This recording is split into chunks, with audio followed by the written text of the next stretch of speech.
You are 11 years old and you live in a cupboard. Not a room, a cupboard, under some stairs. Your aunt screams your name through the door like it's a curse word. Your cousin gets 2 birthday presents from every relative on the planet, and you get nothing but leftover eggs if you're lucky. You don't know it yet, but you are about to become one of the most powerful wizards alive. Today, we are ranking every single tier of your life as Harry Potter, from the absolute bottom of the barrel to full God tier status. Buckle up, this one's a long ride. Welcome to F tier. This is you at Privet Drive. No friends, no magic, no idea who you even are. You sleep next to spiders. You wear your cousin's old clothes that hang off you like a tent. You've never had a birthday party. You've never had a real conversation with anyone who actually likes you. Every single day is the same gray loop of chores, insults, and being treated like a mistake somebody forgot to fix. You don't even know magic exists yet. You just think you're cursed. Weird stuff happens around you sometimes. Glass disappears, your hair grows back overnight, but instead of feeling powerful, it just gets you punished. This is peak F-tier misery. You are an NPC in your own story, and everyone around you is playing you for a fool. Then the letters start showing up. Hundreds of them. Your uncle burns them, blocks the chimney, drives you to a rock in the middle of the ocean just to escape them. That's how badly the universe wants you to know the truth. And when a giant literally breaks down the door to tell you that you're a wizard, your entire world tier resets. This is your loading screen. You have officially been flagged by the system. You are not normal. You never were. Now you're in D tier. This is the confusing, overwhelmed rookie stage. You've just been thrown into a completely new world, and you have zero idea how any of it works. You don't know what a Quidditch position is, you don't know what half the ingredients in your cauldron do, you've never held a wand before, and the first few you try practically blow up the shop. You're wearing hand-me-down robes, your school supplies are secondhand, and you don't have a single galleon to your name because your only living relatives treated you like a burden instead of family. Everyone else on the train already seems to know each other, already knows the rules, already knows which houses are cool and which ones aren't. You're the new kid at the biggest school on earth, and you don't even know how to open the moving staircases without nearly falling to your death. This is the grind. This is the side quest phase where you're basically useless in combat, and everyone can tell. But even in D tier, something is different about you. People keep staring, whispering, recognizing your name like you're already famous, and you don't understand why. You don't feel powerful. You feel like an imposter wearing a stranger's reputation. That disconnect, being famous for surviving something you don't even remember, is one of the hardest parts of this early tier.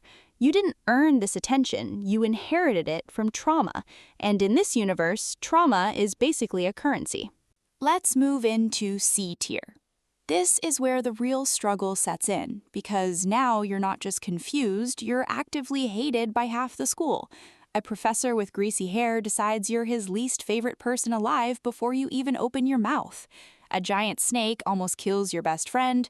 People start calling you a monster because you can talk to snakes, a skill you didn't even ask for. You get blamed for things you didn't do, your name gets dragged through the mud in the school newspaper. An entire ministry of magic, adults with actual authority, decide you're either a liar or a danger, and they make your life hell for it. This is peak C-tier suffering. You are constantly proving yourself, constantly defending your own reality, constantly gaslit by an entire magical government that refuses to believe the truth even when it's staring them in the face. On top of that, C-tier is where the emotional damage really piles up. You watch people you love get hurt, you start having nightmares that aren't even your own. You're carrying secrets that would break most adults, let alone a teenager. Every year of school comes with a new life-threatening crisis that nobody warns you about. Basilisks, dementors, a tournament that's basically a death sentence disguised as a competition. Most kids worry about exams. You worry about surviving the semester. This is the tier where you realize being the chosen one isn't a flex, it's a burden nobody consents to. Now let's talk B tier, because this is where you start leveling up for real.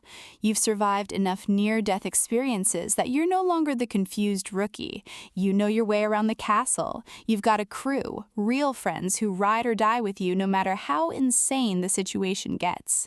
Your spell work is sharper, your instincts are faster. You start a secret club to teach other students real defense magic because the adults keep failing to protect you. This is the tier where you stop waiting to be saved and start becoming the one who does the saving.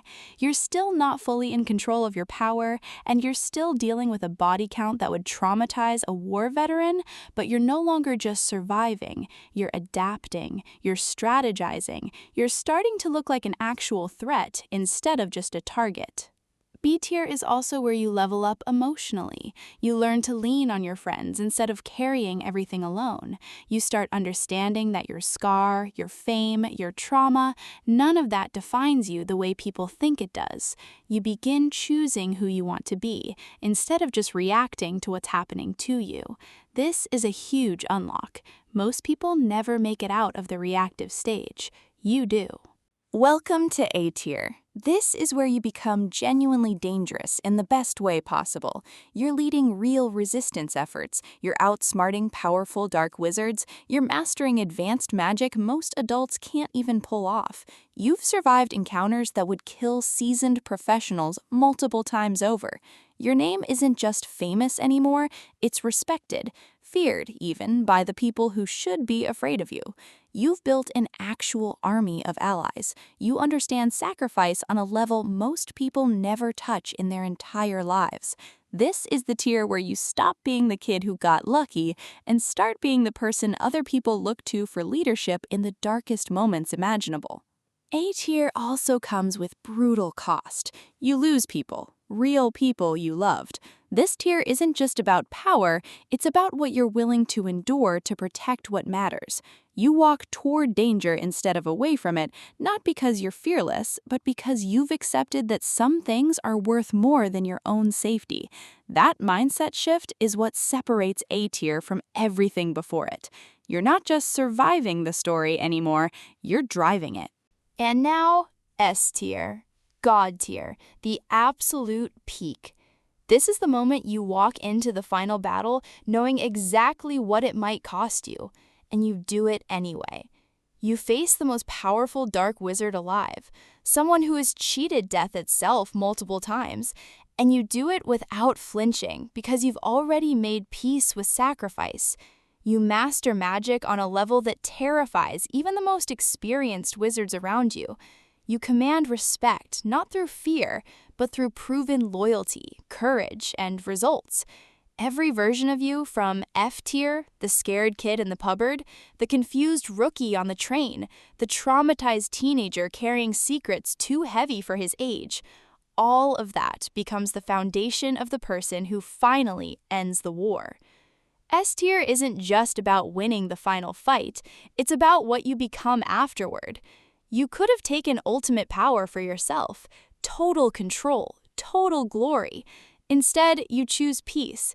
You choose a normal life. You raise a family, send your own kids off to the same school where your entire story began, and let the trauma stay in the past where it belongs. That's the real endgame flex, not domination. Peace, earned through pain, wisdom, and choice. Look back at where you started. A cupboard under some stairs. No love, no magic, no idea who you were. Now you're a legend whose name is taught in history books inside the wizarding world. You went from F tier nobody to S tier icon. Not because you were born powerful, but because you kept choosing to fight, kept choosing your friends, kept choosing to be better even when the entire world handed you every excuse to break. So here's the real question. If you had to be brutally honest with yourself, what tier do you think you'd actually reach if you got that letter tomorrow? Would you survive F tier, or would you crumble the second things got hard? Drop your answer below and let us know which wizard, hero, or villain you want ranked next.